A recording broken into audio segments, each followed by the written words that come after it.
Welcome to CaCo Talks, the weekly podcast where conversations about life, hot topics, mental health, and more take center stage. We are your hosts, Catelyn and Courtney Geiger. Together, we explore thought-provoking discussions with an ambient vibe that inspires open and honest dialogue. So sit back, relax, and join us for some insightful conversation that will leave you feeling informed and inspired. Welcome back to another episode of CaCo Talks. Tonight, we are talking about roommate horror stories. But before we get into the episode, we have a special guest. So welcome, Kerian, to the podcast, everyone. Kerian, please do us the honor and introduce yourself. Well, I just want to say thank you so much for having me. I'm really grateful and I'm a big fan. So Thanks for watching. It's so sweet. Thank you. You're going to make us blush. Yeah, so my name is Kerian and that's pretty much it.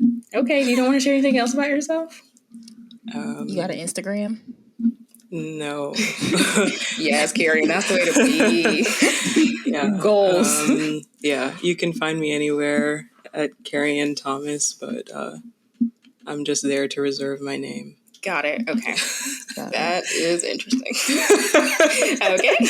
You don't want to like shout yourself out with your... You don't want to share your artistry or anything? Yeah. Mm-hmm. Yeah, sometimes I post music. Okay. I have a SoundCloud, and you can find me on there at Kerian Thomas. Okay. Yeah. Well, you guys go check it out if you're listening. Mm-hmm. It's great. Okay, so we're going to get self-plug into... all the time, Kerian. So yeah. That's what we're asking people. Yeah, go ahead, do your thing, This girl. isn't like a non-self-plug. Definitely self-plug. This is where you plug. This is where you plug yourself, 100%. Yes. Thanks. Well, okay, so today we're talking about roommates, and Kerian gave me a little glimpse of like a nightmare that she had. Well, not necessarily a nightmare, but I was shook. Mm-hmm. So I think that it was interesting to bring her onto the podcast to share her story about her roommate. So who wants to take us off on sharing their roommate experience? I think we should define roommate first, because some people have some like, I was a roommate, but it wasn't that. It was like something. I think when I say roommate, I'm thinking somebody I have a non-romantic or like any kind of relationship with, mm-hmm. and that we are splitting the bills, or we are in a dorm situation where we both have a common interest, like we're either in school or we are like living life together, you know. Got it. Or we're sharing space, basically. Mm-hmm, just want to define it, because some people, I think people get murky about what a roommate really you think so? can be. Well, because then like some relationships can be roommates. True. Okay. And I think that's different, because different emotions, that's like part of the backstory you got to know. It's like, were you romantically involved? Because maybe that's why he's slashing the tires. You know what I mean? Like, that's true. That is some true. people like to leave that out. They're like, my roommate was, and I'm like, okay, but you were also cheating. That's a key detail. So, exactly. That's valid. That's true. Okay, I give you that, because I was like, roommate, how do you really get that messed up? But now that you say that, that's fair. That's fair. People, they have, relationships. They don't always put labels on things. So I just like to define it so people know. Got it. Okay. Well, now that we know what roommates are, who wants to take us off? My roommate stories are just not as interesting, to be fair. So they're not. Okay. Easy with some of yours. Okay. Well, we'll start with mine. So my very first roommate experience was in college, and it was my first year. So you know how like they tell you your roommate person online on your little like portal or whatever. So they tell me I have one roommate. Let's call her Bethany. And I was excited to room with Bethany. Me and Courtney met up with this girl, and blast, hit it off. Then we see online one day that we have another roommate assigned named Sasha. And Sasha was just unmanageable, like unworkable, just unnecessary. And I was just like, you are the third roommate. You just got added on. So stay in a third roommate spot. Like, why are you acting like this? And she just was like demanding orders from day one when we knew about her. So, this roommate ended up being just a freaking disaster. Like one time she like came drunk back to our dorm or whatever. And apparently she had just broken in with her boyfriend or whatever. So the boyfriend, I guess, saw her at a party that she went to. Mind you, we're going to a Christian school, so partying is not really a thing. Like you have to go to another campus in order to do that. So she comes back or whatever. She's like drunk. And next thing I know, the cops are like banging on our door. The cops. Like, the cop, first of all, has to get access into the dorm. It's already locked at this point. So how do they get in here? How do they get in here? And they're looking for her, and they're like, we don't make sure you're not killing yourself. And I'm like, killing yourself? It's 3:00 at night. Like, why are we killing ourselves? Like, she's in bed. Like, she's asleep. But she was so fucking drunk, she couldn't even get up. So I like cut on the light, and I was like, they're here for you. Like, you need to get the door. And she just like hid. And I was like, they're here for you, like tapping on her, like, you need to get up. And she just got up, opened the door, like in her bed. And she's like, what do you want? And I was like, baby, they're making sure you're not dead. Like, they're making sure you're not dead, ma'am. But I'm talking like everything that could possibly go wrong went wrong with this roommate. She even like had her cycle on one time and like left up like a puddle of blood just on the floor, like just on the floor in front of the toilet. And I was just like, well, it was either in front of the toilet or in front of the sink. I can't remember, but they were like right by each other. Like, sink was in front of the like toilet, and it was like a little curtain. like fresh, like red, bright red. How does that And even so happen? that's what I'm like, what is going on here? Like, but I was just like, this is disgusting. Like, she was disgusting. She was also like a slob. She would not clean up after herself. She would like just leave things everywhere. Like, her clothes would be on like our side of the dorm. Like, she lived by the door, and then we lived in like the back of the dorm. So like, why are your clothes over here? I don't get it. But yeah, no, she was just a complete slob. She ended up moving off campus early and like lived with her boyfriend at the time or whatever. Never came back. And I was ecstatic about it until move out day. So I had the dorm to myself because the other roommate was having issues with her too. She ended up moving out at like the second semester, so in spring. And yeah. Sasha, did she ever apologize to y'all? Never. I never talked to her again once she moved out, like in the middle of the semester. That's always the case. The worst ones always just go on about their life. I was okay with it. I was like, as long as she doesn't bother me, I am okay. No, I hear that. Some people, it's just like, I never ever want to see you ever again in my life. Seriously. You know, the thing is, I saw her in Charleston with I think I don't know if I had Declan or if I had Gray and Coda, but I saw her and she was pregnant. I was like, that poor baby. That poor fucking baby. She was pregnant with with one of the guys, because she had several little guys that she was like messing with at the time. But I remember like she used to always like bring them by the dorm. Mind you, we weren't supposed to have men in the dorm, which I don't know how our RAs didn't catch that, but it was just a mess. Terrible roommate. And then, okay, so I moved off campus. Oh, no. I had to back up. So I had another roommate, and I think that was... Is this when you were in the hotel? No, this is after. The hotel was... I was living large, babes, okay? I was living large. That was good. That was good days. They also had a cleaner come and move in. I remember that. I was like, no, they didn't just store these kids in a hotel. But, you lived in a hotel? I lived in a hotel for how long? on campus for, I think it was just a semester. Okay, wow, that's But yeah, crazy. they ran out of dorms. And so we got thrown into a hotel. Oh, I was excited. That's really cool. Because they had a cleaner come and clean us after us, like every week. We didn't have to clean the shower, which... Did y'all get free breakfast? I don't think we were supposed to, but we definitely slid down. We definitely went down, yeah. We definitely did. But, yeah, the hotel was the best experience living on campus. Everything else was not that great. So after I moved out of the hotel into a dorm the spring semester, the roommate, one of the roommates was just a complete slob. Like, she was really sweet, loved her, but she was just a slob. Like, she was gross. She didn't clean up after herself. Like, she would leave food wrappers everywhere. We would have bugs in there. Like, she would have like a garbage trash bin thingy, like a huge trash bag, if you will, just full of trash from like weeks and weeks and weeks. And it like always smell. Her car was the same because we had rode somewhere with her one time. And her friends were essentially the same. And then also in that dorm, the bathroom started growing black mold and we could not get rid of it. So I was just like, that's when I had my last straw and I was like, I'm moving off campus. I decided to move off campus. I met some other roommates years down the road. We lived there for 3 years, I think. Me and that roommate had a falling out because I decided to move because they were not paying their bills. I had to cover all the bills because the bills were in my name.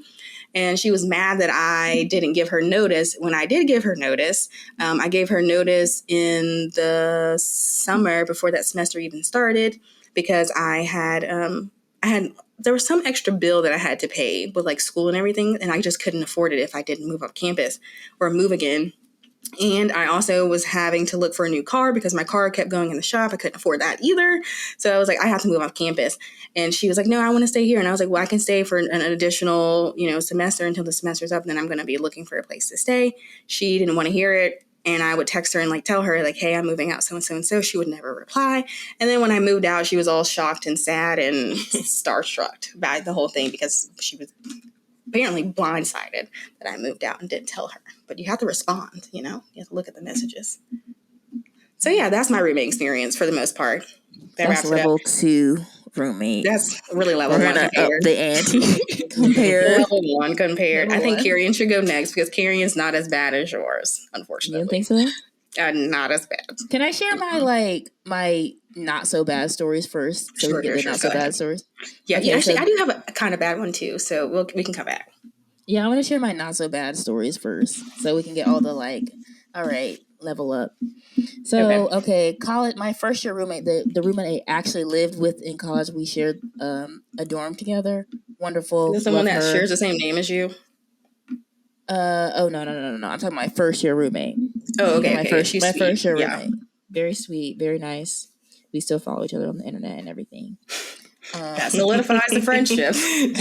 Well, no, I mean it does. She keeps up with me, I keep up with her.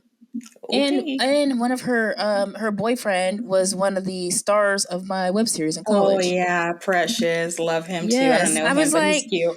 Yes, and she also made an appearance in my web series, so we have always supported each other through the years. Yes. Got it. Okay, love to see it. And she also would do dance. She did dance, and I was in the theater department, so I'd always we always were connected. Mm-hmm. Anyways, my first year roommate, love her. The first year is always deceiving, isn't it? Yeah. Well, I looked up and got we just gelled very well and had a very similar ethical kind of ways we carry ourselves, and we were both very clean about things. But what really was the issue was directly across the hall was the bathroom. Oh, yeah. That was gross. Now, when I tell you I had, and to this day, still have never seen a bathroom more disgusting than the shared hall bathroom that we had in college. I'm so serious. That was the nastiest bathroom that an entire hall or half of the hall of women had to use. But to be fair, not an excuse, but to justify, right? They had different cultural they did, but beliefs. I believe that we all need to come to an international we need to all go to the United Nations of how to clean a bathroom, okay? And come up with some rules and regulations on how we all are going to conduct ourselves in a bathroom. The thing is, what I really wonder is why did Wake even, should I say the name of the school? Yeah, Wake Forest. Wake Forest. Okay, so what I want to know is why they even made those holes in the ground in the first place. I guess they're trying to be culturally sensitive, but I don't understand why that was even a thing. If you want, I hate to say appropriate, but to follow the norms of America, then why would you make that? They had squatter toilets? Yeah. Oh, wow. But it was an Asian. They didn't have squatter toilets. We had normal toilets. They were using it. They were using them as if they were squatter toilets. Mm.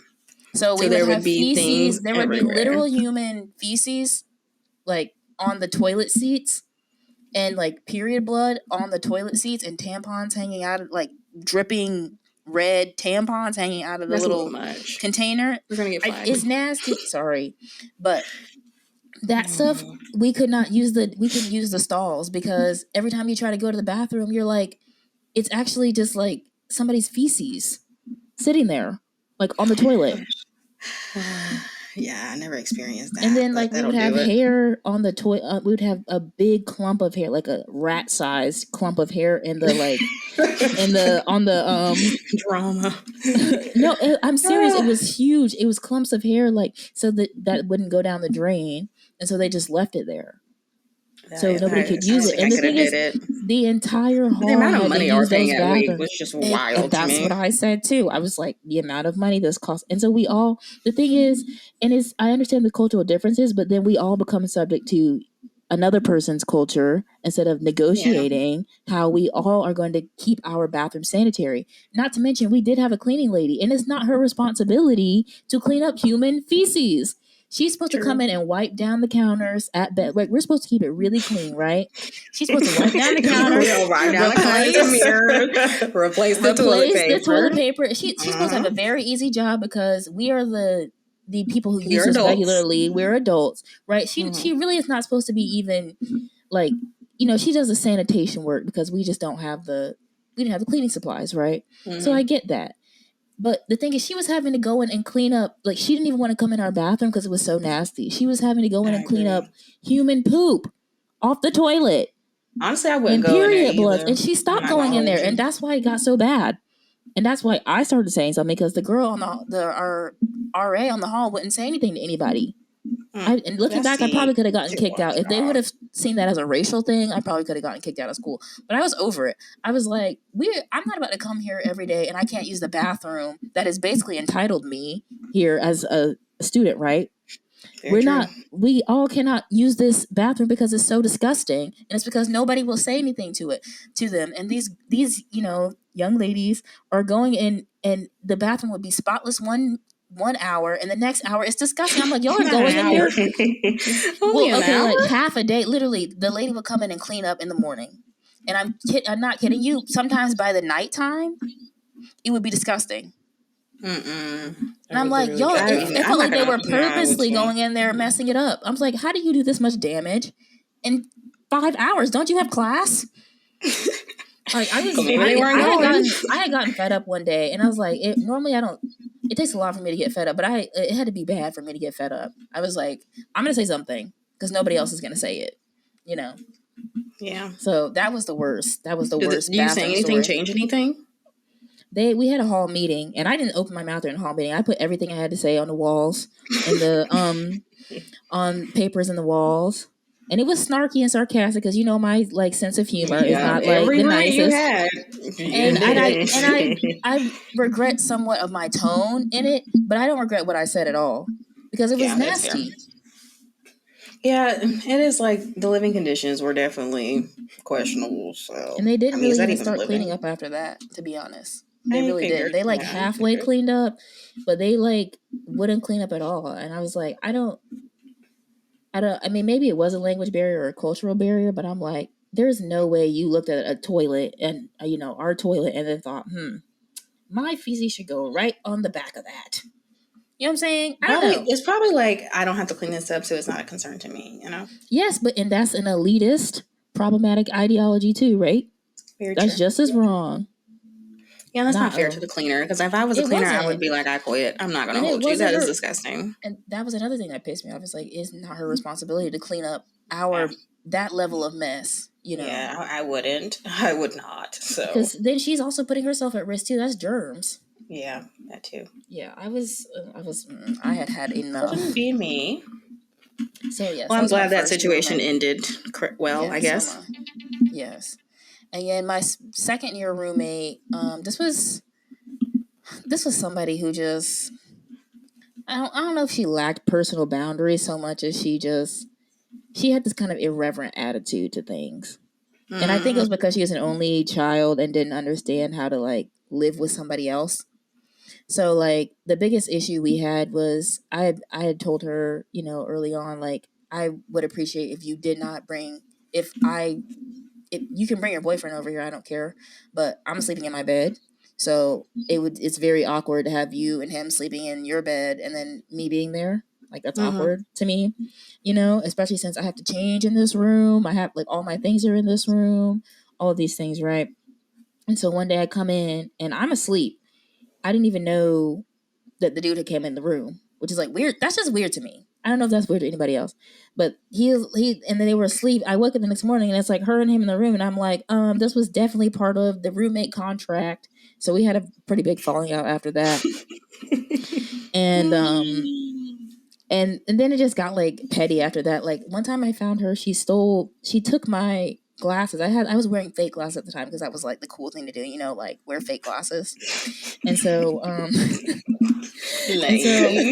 she had, I saw her out on campus And she had my glasses on. I was like, hold on now, because I did not tell you that you could use my glasses. No, you just show up somewhere and then somebody has your outfit, has something that you know that you own on. And I was like, I was going back to my mind, like, did I tell you could wear those? Did I say something to you this morning? Hilarious. And then I realized, no, she had just taken it off of my desk. Like my side of the room. Not taking the fake glasses. Exactly. And then that makes me question, are you just stealing other things? That's really what was bothering me. Like, are you just taking my other... Exactly. So I was like, no, we just had some, like, she didn't understand how to, like, live with other people. So that was my second year roommate.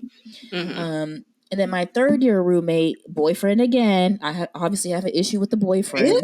Wait, which one? Okay, give me the initial. C. My name. We have the same name. This is my third year roommate. Okay. Wait, you had those issues with O? Yes. Oh, I didn't know that. I didn't know you had boyfriend issues with O either. Yeah, that was a big falling out we had. I thought it was the smoking that was the problem. No, that was somebody else in the dorm was smoking. Oh, okay. Oh, well, you know what? You reminded me. Yeah, I did have a problem with her smoking too, actually. Yeah. And the only reason why I went to a good old wholesome school, Christian school. Honestly, some of the people, I wish they were a little more wholesome. And like, I realized like they were thotting and bopping just like the rest of them, please. Oh, they definitely were. Oh, like I realized I'll give credit to the people and say like, you know, I'm much more of a reserved person. I get that, but we always stated up front, like, this is what I'm comfortable with, this is what I'm not comfortable with, and we agreed upon it. And they make you sign roommate agreements and stuff every year at Wake. We would always have to sign roommate agreements. That's a piece of paper. You get a little bit of freedom. I know it's a piece of paper, but I'm saying, like, usually it's like, okay, just respect this one thing. And they always just cross that one thing, and you're like, well, now we got to fight. You know, like, now you gotta be petty. It's their fault. Well, I mean, I think I will admit, I think my communication could have been better. But yeah, no, you were very good with like the petty letters. You love the petty letters, yeah. Which now looking back, that's not at all how I would communicate. I wouldn't do that at all. But it was funny. It was funny at the time, and like I was like, if I'm gonna have to suffer, letter, you should read it if you have it. No, I don't. I think I deleted it or something because they tried to get me to go to like roommate counseling, and I didn't show up to it. So I was like, hilarious. The audacity. They would have did that with Sasha. I would have been like, for what? Exactly. And for what? I was like, I'm not sure. I'm not showing up for that. But okay, so on to my third year roommate who has the same name as me. She had made it clear early on that she wanted to have her boyfriend come sleep over, and that whenever her boyfriend came to sleep over, I should sleep on a couch. And initially I agreed to that. Yeah. So I agreed to that, and I think I agreed to it just to be like, we were all moving in, and I was just kind of like, you know, I'm not causing any issues. I don't know this person. Fine. Whatever. And she's like, well, he's not gonna come over too much. He's my boyfriend. And I can't bear not to like not see him. I'm not gonna not see him. And I was like, okay. Oof. Well, that's how the funny thing is that's really kind of what she sounded like. So that's fair. That is how she sounded. And then one day, this was just, I don't know what got up my behind that day, but I came into the dorm. He was there. I didn't know he was gonna be there. Usually she would text me if he was gonna be there. And I come into the dorm room and I'm like, you know, I go to my room so I can like drop myself off and change and whatever, get ready for bed. But and this is a time where you weren't even really in your dorm. Like you would be gone hours. I would be gone a lot. Yes, I would be gone a lot because I was producing first year at the time, which meant I would be walking across campus either super late at night or like very early in the morning. So I would be gone a lot. A lot of times I didn't spend time in our dorm. She mostly had that dorm to herself, to be honest. But so she brought the guy in, and I'm like, "Oh, so and so is here, okay." And I guess they had just either finished or were about to start doing whatever they're doing. But I'm going in my room like, whatever you doing, gotta stop because I'm about to change my clothes and go to the bathroom. And the one like in the bathroom that was in the building, I had to walk by her bed to get to the bathroom. So like, I was never gonna not be able to walk to not enter that room.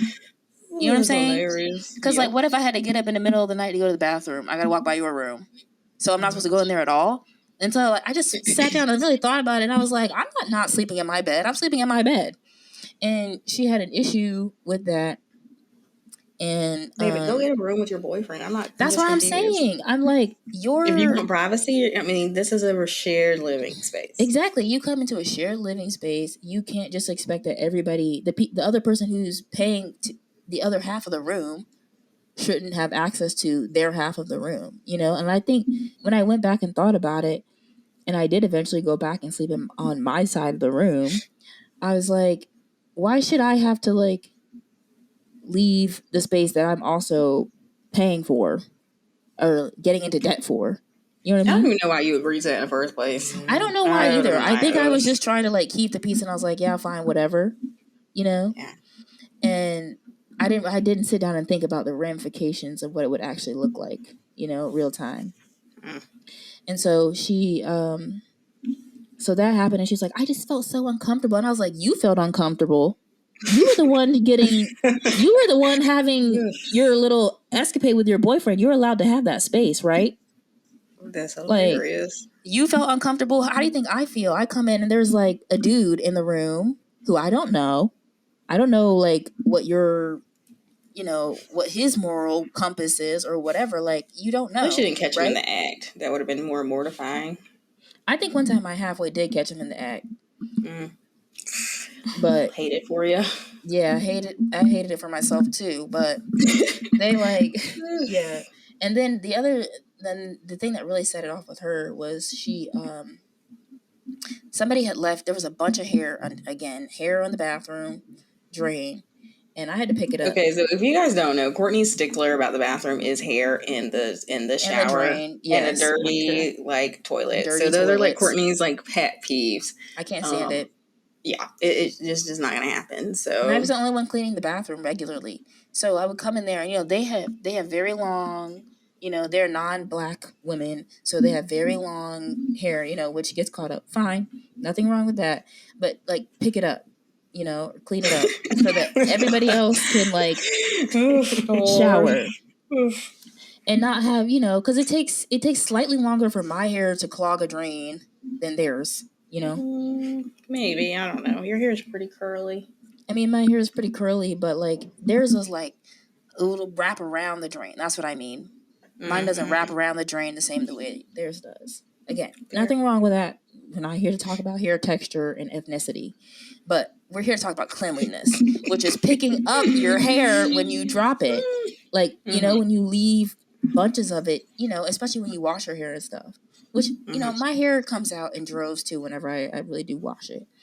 And I pick it up and throw it away so it doesn't clog the drain. But they didn't do this, and I had to clean up their hair like, I think it was like back to back within like 2 or 3 days of each other. And I was like, I'm done. We're not doing this again. So I wrote a very feisty letter. And it was very smart. It was very, looking back, I wouldn't have written it with that tone, but I wrote it. And they found it, and we had to go to roommate counseling because I was like being threatening, or they like felt threatened somehow. In my opinion, white girl tears. Okay, we can talk about that another day. But they're like, I don't understand. I just feel threatened and blah blah blah. And I was like, okay, keep feeling threatened then, because this is like I told you, I said what I had to say, and all I said was, I want you to clean this up. I didn't make any kind of comment about your ethnicity or your race. I didn't make any direct threats to you. I said, clean up your hair. And you couldn't do that. Those tears are powerful, you know. Yeah. They'll get you. Well. So, those are my light stories. Got it. Okay. Kerian, you can take the stage. What's your story? Okay. So I have like a few that are less crazy than the one I shared with you. Alrighty. So half of the time that I had roommates, we had bunk beds. So there's instances there weren't necessarily terrible roommates, but one time my roommate came in and I was on the bottom bunk and she was on the top, and she was drunk and she was just up there throwing up. And I was like terrified that it was going to fall on me. So she was just throwing up, and I was like, oh my God. In the bed? Yeah, in the bed on the top. And she threw like her stuff on the ground, and I was like, oh my God, like this is so dirty. But anyway, that ended up being fine. This is also the same roommate that she would like always be talking on the phone with her boyfriend, and they would be trying to sync their Netflix at the same time. So that's just something funny. But That's hilarious. In that same room, I had another roommate, and I don't know, I just think it's weird to like be intimate with someone on the top bunk when you have a roommate at the bottom. Right? Like, It's why? so weird. Okay, I'm glad you know, because I thought it was a bit weird by being like, don't even be in the same room. But it's it's like, I'm not a part of this. You're sitting, you're doing your thing, and like now I feel like I'm halfway a part of it because I'm here. It's very weird. Right, like how am I supposed to look you in the eye after this? Exactly, and then you feel like halfway violated. You're like, hold on now, like I'm not. Yeah, it's very. Like if it was consenting, like if I wanted to like hear this, then that's different. Like if I chose to stay and you asked, that's different. But just to be like out here willy nilly, like I don't want to be. And where else can I go? Where else can I sleep? Exactly. That was it. I was like, where do I sleep when you like? I can't go somewhere else. Like I'm locked into either sleeping here or sleeping outside because you brought this person in. I thank God that never happened to me because I would have been cussing somebody out. It's a very selfish thing, and you're just like you don't know how you're gonna respond until you're like in the moment, and it happens. I would be cussing somebody out. Exactly. Sure. And when we never talked about it, and I just think it makes it all the more weird that they were bunk beds. Like, yeah, you're so close. Yeah, so close. And let's see, another roommate, she moved out, but we were friends prior to her moving out and prior to her moving in. And she had a fish, and she let the water get so low. And me and our other friend, we kept telling her, like, hey, like, this fish doesn't have enough water. And it was in a vase too, so it was small. And so she wasn't listening. She just kept laughing about it. So me and my friend, we went out to get a bigger fish tank, and we relocated the fish in there, which, looking back, I think I should have just left the fish, or both of us should have left the fish. Oh, no, did the fish die? Yeah, I don't know. Maybe we should have just filled up the water in the vase, whatever. But she came over, and she saw that we got the fish a bigger tank. And I don't know if maybe I said something that was passive aggressive, or I don't know. But I left to do something, and I came back, and she was gone, and the fish wasn't in the tank. After all this time, we were telling her, like, come and get your fish, or, God, give this fish more water. So, yeah, she didn't say anything. She was just gone with the fish. So you never saw her again? She just took the fish. I don't know what she did with it, but yeah. And the fish had been sitting there forever. We had been telling her, like, you need to do something with this fish. Yeah. And then finally, when we put the fish in a bigger tank, she just takes the fish and doesn't say anything. And she never came back? Yeah, well, no, we continued being friends. Well, she was in my life a little bit after that, but okay. Yeah. So, and let's see, another roommate, she was didn't care for cleanliness too much. So she enjoyed cooking, and she left a pan on the stove, and it was getting gross. She left it there for days. So I just put a little note on the pan. I was like, I don't remember what I said. I was like, hey, wash me, And I come back, and she writes back on the note and left it there for like a couple to a few days. She was just like, Mama's gonna get to it or something. Oh my God. And it started getting white. Annoyed. When like oil starts getting white, like the pan just started getting white. It was disgusting. I would have died, literally. Yeah. The way that pan would have been in her room on her bed, it would have been in her room on her bed. Yeah. I like the communication method of choice, leaving notes. So the last story is that one day I came into the kitchen. My roommate was sitting at the table, and she was like saying her stomach was hurting, her stomach was cramping, and I'm just sitting there spewing out all kinds of things like, what could be wrong with you? I was trying to figure out what's going on with her, and she was just sitting there shaking her foot, saying her stomach is hurting, her stomach is cramping. So one of our roommates took her to the ER, and then a couple days later, like a few days later, a couple days, whatever, she comes back with a baby. What? Right? I was like, oh my God. So the roommate Wait, that took that's such a plot twist. What in the world? Right? The way I would be like, gotta go. So she went for 9 months. Yeah. Did she really not know she couldn't have not known she was pregnant. Was she just not telling y'all? Yeah, she wasn't telling anyone from my understanding. I think that she said that she was just like partially in denial, blah blah blah, whatever. But so yeah, the roommate you can be in denial, but this baby's coming out like right. It was extremely shocking, and the roommate that took her to the hospital, before the baby came, she did sit down and say like, this person had a baby, and then she asked if we were okay with living with the baby, which, yeah, all of us were fine with it. And her and I shared a room, so the baby slept in the room with us, and we made a little makeshift crib for the baby. But, yeah, so that's wild. Yeah, it's the most shocking story I have. That is wild. The way I would have been like on the Wait, that's the most shocking one you have? Yeah. Yeah, that's the most shocking one. The baby? Oh, my God. I would have been like, we got a new little rent payer here. Rent payer. The baby can't even work. Yeah, it was crazy. That's wild. Not if they don't do Gerber ads. Come on. That's true. Modeling. Get out there and work.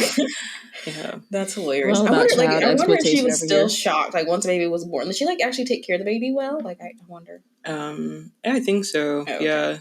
From my understanding.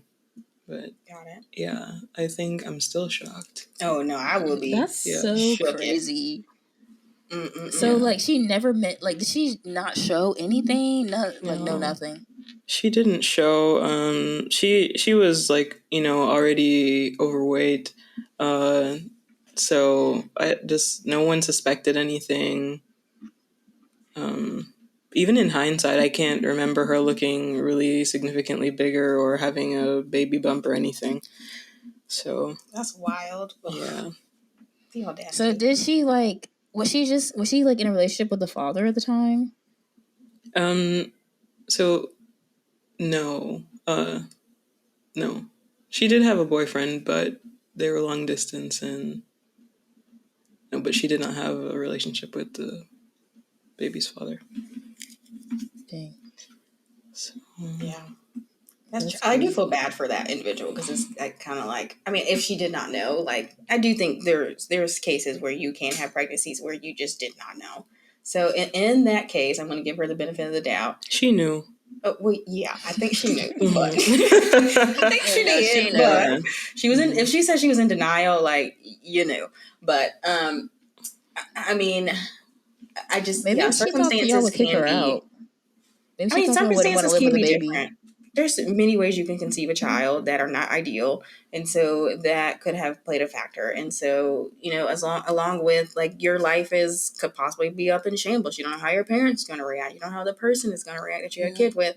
So there's like so many different variables that you're trying to consider on top of not even having a solid place to live in, essentially, because you're living with roommates and provide for this kid. So I do give her the benefit of the doubt because to be fair, I don't know what I would do either. I mean, I would tell somebody and figure out my life, but for some people, it's not that simple. So yeah, I'm not gonna lie. I would rather, if I didn't know that somebody was like moving in, I'd rather it be a baby than a boyfriend.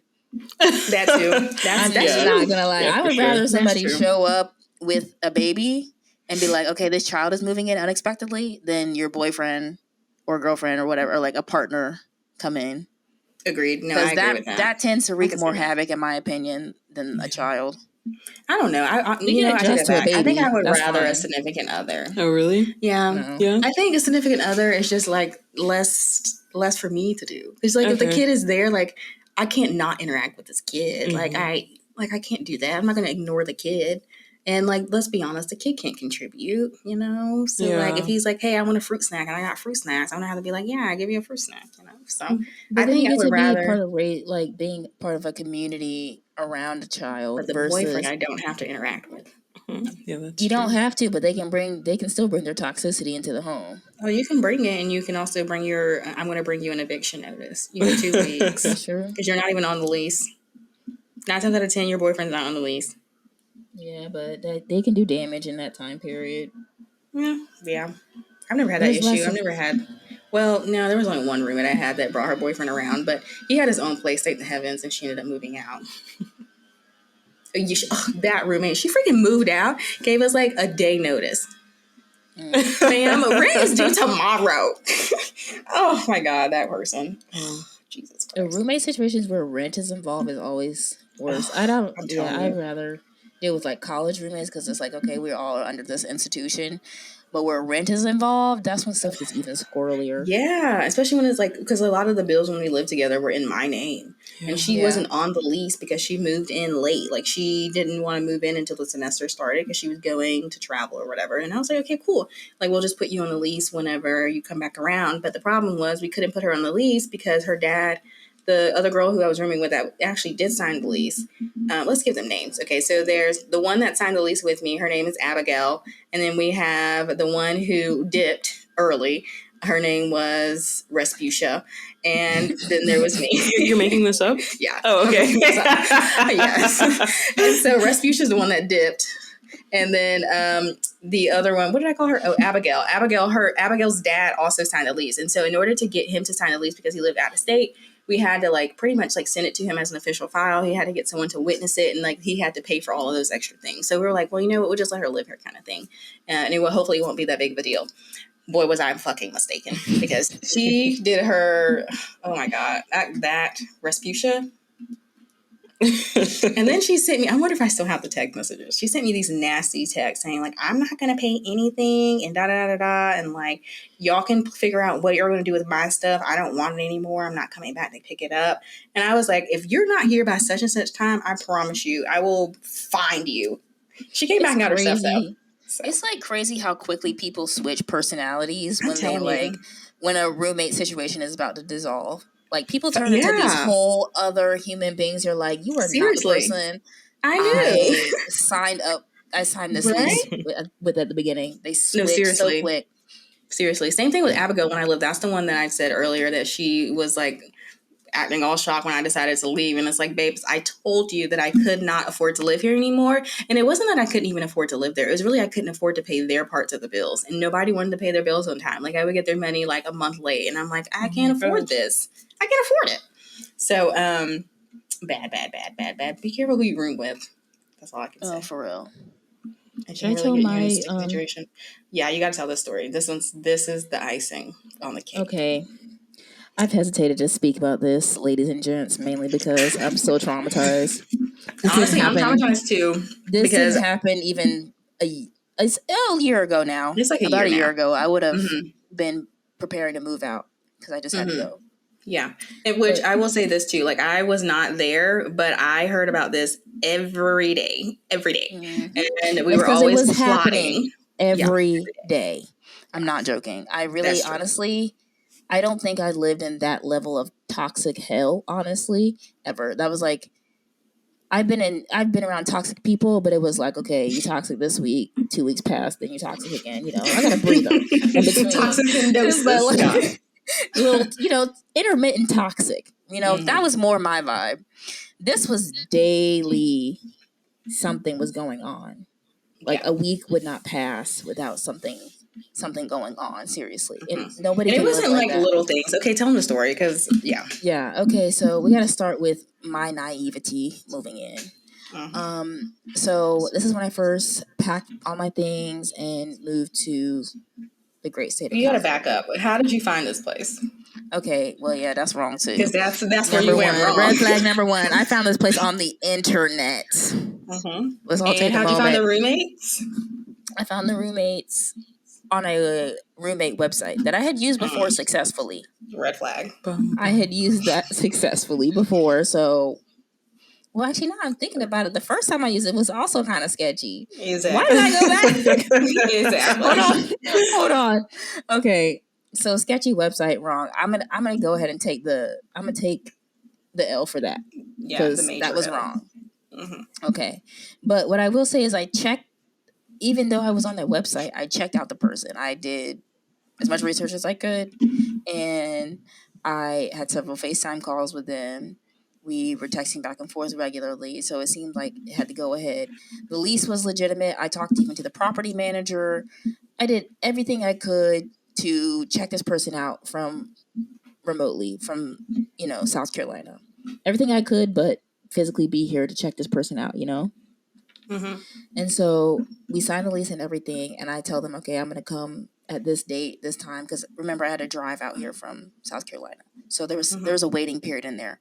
But what I didn't know was during the waiting period before I really got here, which was a week or so after them, they had already had skirmishes and issues that were already popping up. So I was walking into a situation. Let's give them names so we can keep track here. I partly just wanted to say their damn names in case you're listening. Let's not. Those people come after you. No, I'm not gonna say their names. I mean, they came after me. I'm calling the cops. Period. But they're familiar. Not that they don't already know. I mean, what those are.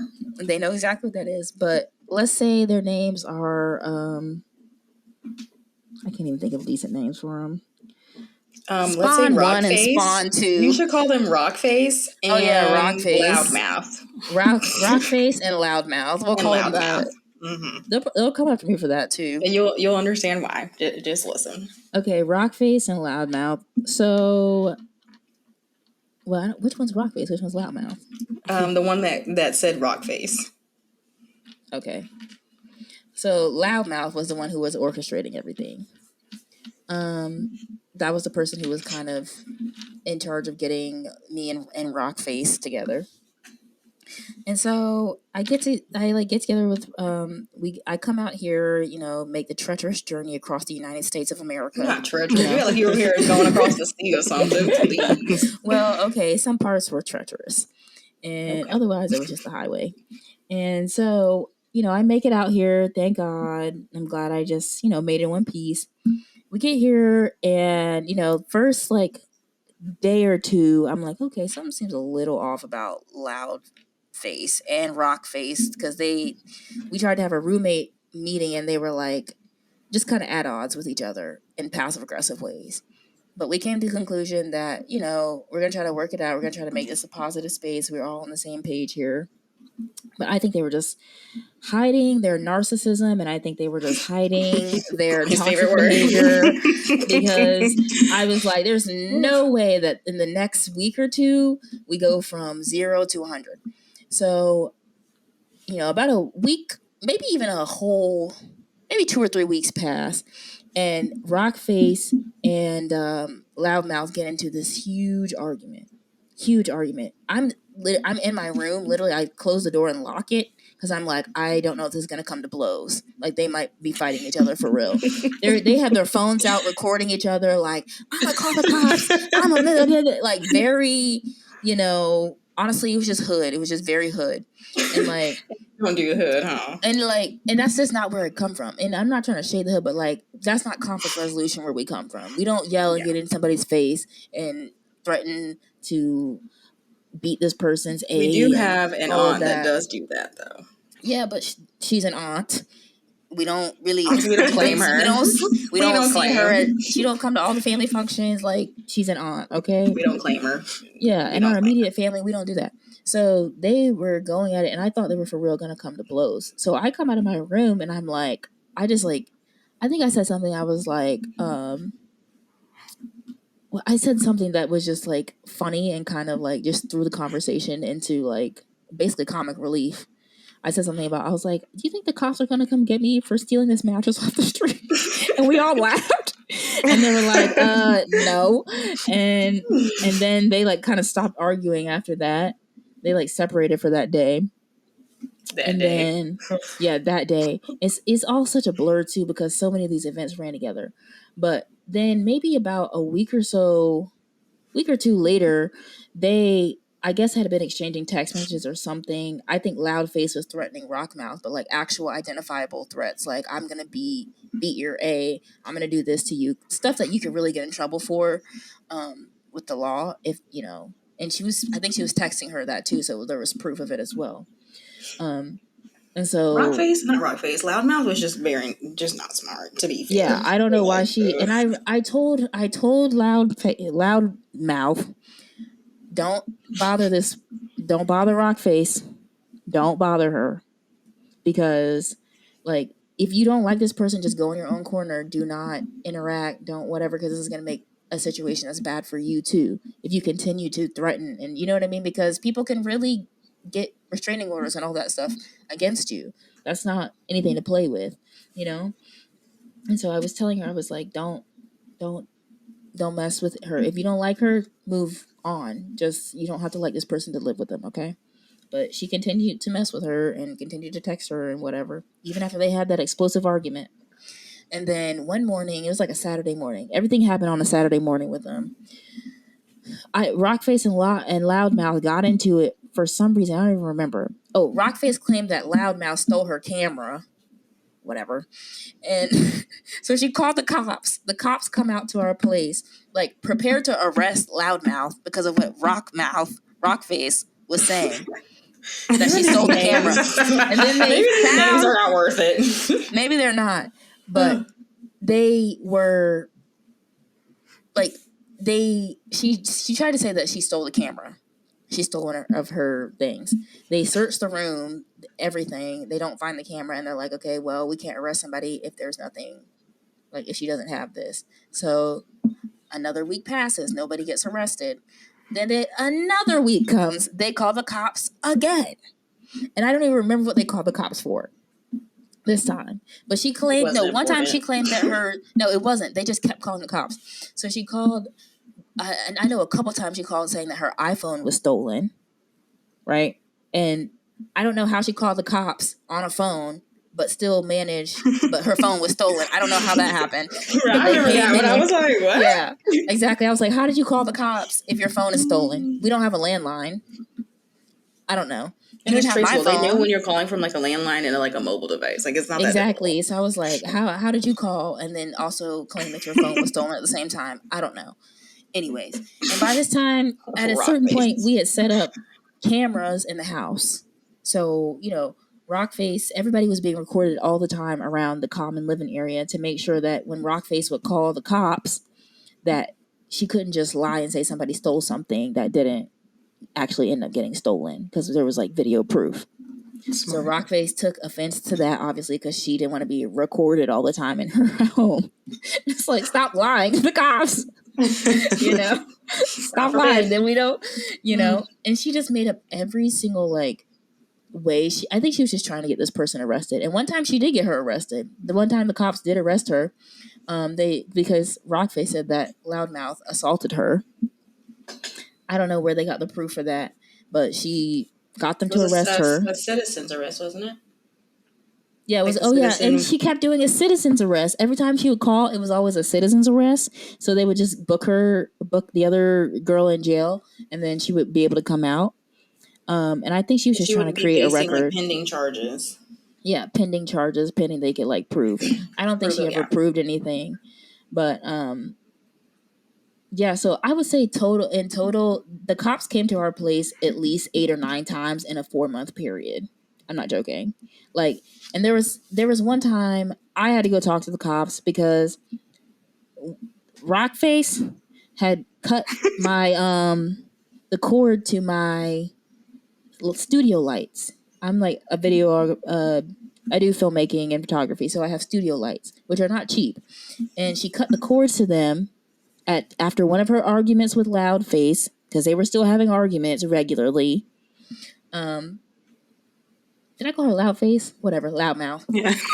She, y'all know what I'm talking about. With these names. Okay. Because I just want to, in my head, I see them as their names. Yeah.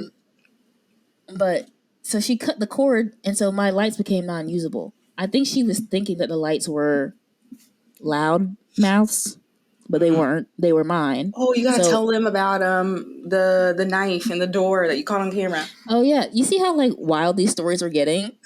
Yes, and it's because it's all like jumbled up in my mind. So one night, oh my God, I was asleep, dead asleep, I get this call from Loudmouth being like, I'm so scared. I don't know what's happening. Rockface is going crazy. Blah, blah, blah. Check the cameras. And so I look on the camera thing, and Rockface has picked up a knife, a butcher's knife, on camera, and is walking towards Loudmouth's door like she's going to enter the room and like stab this girl. And she goes and stabs the door. Yes. She picks up a knife and like in the middle of the night, and I wish I could show you how like scary it looked. It was like black and white like surveillance footage, and she like I guess she was trying to like show something to the camera or whatever, but she picked up a butcher's knife, walked to her door, and stabbed the girl's door. Like, does that not seem psychotic to you? Like, slightly. It was just it was like way too much. And I'm in my room like, okay, if she got a knife, I can't go out of my room because what if this girl comes out and is trying to hurt me? Did you tell them about the tissue? Wait, what about the tissue? The tissue, like she kept stealing the tissue or like stealing the things from your caddy. Oh yeah, one time I went to the bathroom because I shared a bathroom with Rockface. She would periodically remove all my stuff from the bathroom without mentioning anything. She would just take my stuff and like remove it from the bathroom. No, she would throw it away. Or she would throw it away. No, she would throw away my bath mat. I bought like 4 bath mats. Like, bath mats like on the floor so you can step out and like have something, to dry your feet off on. She would just throw them away. I would come back and she would just throw them away. They'd be gone. And I was like, the only other person who has access to the bathroom is you, so you must be throwing them away. And they would be nowhere to be found. Okay, you got to explain why we call her Rockface too. Oh, I called her. I'm calling her Rockface because one night her and Loudmouth had gotten into it. They always got into it, and then Loudmouth would try to come to my room to try to like, I don't know, thinking I was going to do something or console her or something. And so she came into my room, and she was literally outside of she sounded demonic the way she was yelling, but she was like yelling at Loudmouth, and then me for allowing the girl in my room. I'm not allied with this girl, but she's like yelling at me or yelling at Loudmouth. And she says, like, you and Rockface Courtney, blah, I'm going to get both of you evicted. Blah. Like, all this stuff. Just very loud, very ghetto, very hood. And, like, me and Loudmouth are in my room, like, what the F is wrong with this girl? Like, is she having, like, a psychotic break? Didn't y'all try to get a mental eval for her? Yeah, I contacted a mental place, and I was like, is something wrong with her for real? Like, is she pretending to be psychotic or is she actually psychotic? I don't know. I think she was real life psychotic, but she was just very. I think part of it was she was just trying to make it so hellish for us to live there that she was just trying to get rid of us, like make us want to leave. But I think the other part of it is she was just like, I think she did have some sort of personality disorder at the very least. I can see that. And then they would like sabotage each other's clothes when they were in the washer and dryer because they had arguments about that. Time for all that? I don't get it. I don't know. And then one time she went breaking plates. Like she literally. This is Rockface, the one that Rockface went breaking plates because Loudmouth wouldn't clean up her dishes, and the place was nasty in the kitchen. But she literally went and threw all of her glass plates in the sink, and they all broke. Like. Every last one of her plates. And she threw away silverware, so we had to buy new silverware. She would just, anything that she felt like she had an issue with, she would just throw it away. No concern for the fact that somebody else had purchased that and would have to repurchase it. How long did you live with them? I lived with them for 4 months, 4 hellish months. That's a long time. It was a long time. Well, and I will say 1 month, thank God, I was away because I was doing a job in Northern California. So that was nice that I got away. But as soon as I came back from that job, I immediately started looking for places. I was like, I cannot stay here. Yeah, I'm surprised you even stayed for 4 months. That's a long time. Yeah. And you didn't tell them too about the court case.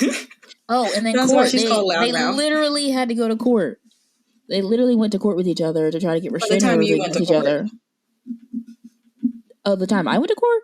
Yeah, with her. With Loudmouth. I went with Loudmouth because I was like, Rockface is crazy. and she keeps calling the cops. So if we continue, like, I don't really want to be a part of this at all, but frankly, it seems right now you're the lesser of two evils. So, I went to court and I was like, I'm just going to speak my piece as the third roommate. I don't want to speak for you or for her, really. I'm going to speak my piece as the third roommate because at least I should be represented and maybe I could be the voice of reason here.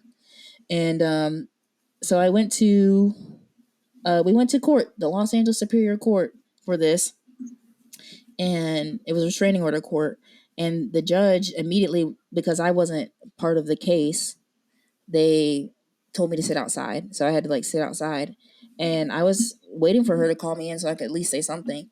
And before I could say anything, Loudmouth comes storming out of the court room, cussing and fussing at the deputies and the judge and everything because they wouldn't pass the restraining order or whatever. And I was like, hands up, I'm not dealing with you anymore either, because if you're going to talk to the authority figures this way, thinking that this is going to somehow sway them to your side, you're very sadly mistaken, because it would have been nothing for them to arrest her right there for yelling at the judge like that. And it was just like a scene out of Jerry Springer and Maury, like those people. And I was like, honestly, that is so true. Yeah. And I was like, how did I get in here? And that's not my personality at all. I'm not a rowdy, loud person at all. And but that's what they were on. And I was like, okay. And I told Loudmouth, I was like, I'm not supporting you anymore in this. I'm figuring out how I'm gonna get out of here and I'm leaving. I can't help you anymore. This is not me.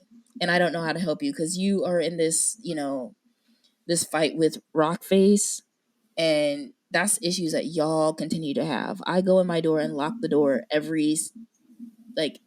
I wouldn't, every time I would leave my room, I would lock the door.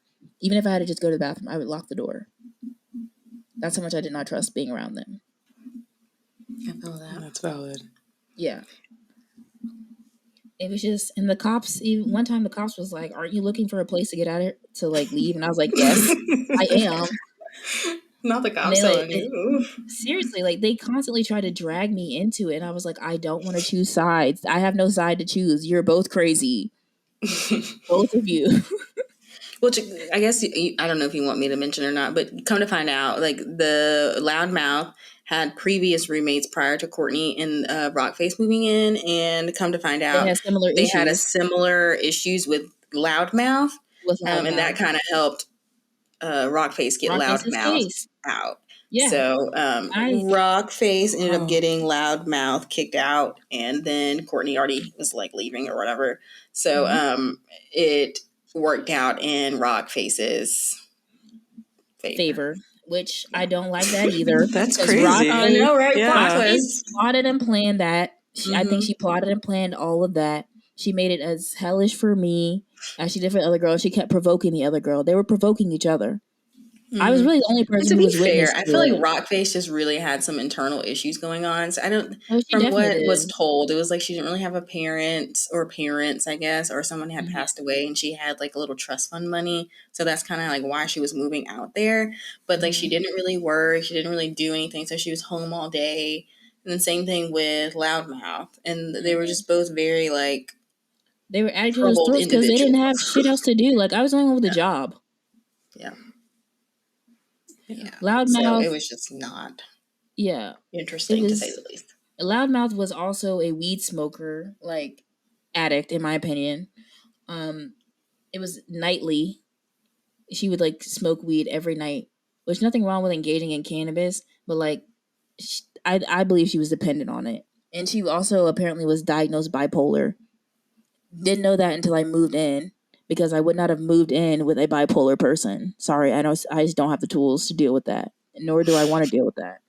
But it wasn't until after we had moved in, she said she had that level of mental health issue, which I think should be disclosed to people who are having to live with you, I think it could be helpful. But I think if it's well managed, there's not something She was not well managed.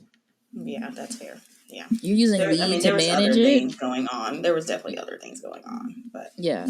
And then I think Rockface has issues too. But obviously, I'm not a professional to diagnose it. Yeah. But yeah, it was crazy. Traumatizing. And the fact that Catelyn's bringing stuff up is like, I kind of halfway buried it. It was so traumatizing. I just like when I walked out of there, when I left, I was like, I haven't even driven back by that place. Like, I avoid even going back by there because it was so traumatic. I had never been visited by that many cops in my life. I'm not joking. And then the court stuff and then Loudmouth started making threats to me when I no longer was interacting with her. So that entire month I was gone doing a job, she was texting me, threatening me, saying that I was interrupting her livelihood by not wanting to stay there anymore in the toxicity. So she started making threats to me. Yeah. Which just overall, really, she could have had 2 restraining orders with what she was texting me, but I tried to have grace for her because I think, like I said, I think something's wrong with her. And I don't think she needs another restraining order. I think she needs help. That's nice of you, I guess. But I mean, I knew I was like, I gotta go. I have to go. And I've been peaceful ever since. That was about 1.5 years ago. Okay. No, just right at about 1 year ago. Yeah, something like that. That was my introduction to this city, it was rough. It was very rough. I remember those calls and like being up all night. You were like, "Can you just stay on the phone with me?" You would like randomly call me at like 3 a.m. like, "Hey, they're fighting. Hey, the cops are here," and I'm like, "Aren't these people asleep? Like, what are you doing?" Exactly. Or sometimes you would call me and then like they'd be fighting. Like they just start fighting. They would just start fighting. Mm-hmm. And I'd be like, no, well, this wasn't planned for today. Yeah, and like me and Courtney would be trying to like record our podcast, and we couldn't because they would be yelling. Like we had to try to like plan it around them. Around their yelling. Wow. Or if not, we would have to be like, okay, we can't record today. We just can't record today. So yeah, no, those girls were interesting. Thing I ever witnessed in my life. Mm-hmm. And that's excluding my parents too. Like, because you said excluding or including? Including my parents. I feel like it's on the same wavelength as sperm donor. But it wasn't as much. It wasn't as frequent. Yeah, because he didn't live there, I guess. That's fair. Yeah. That's true. Yeah. Well, guys, thank you for listening. Kerian, thanks for coming on the episode and sharing your roommate horror stories. Let us know in the comments which story you think would just send you over the edge, because I would love to know that. And make sure to join us in our next CaCo Talks. See you next Friday. Bye, everyone. Bye. Bye.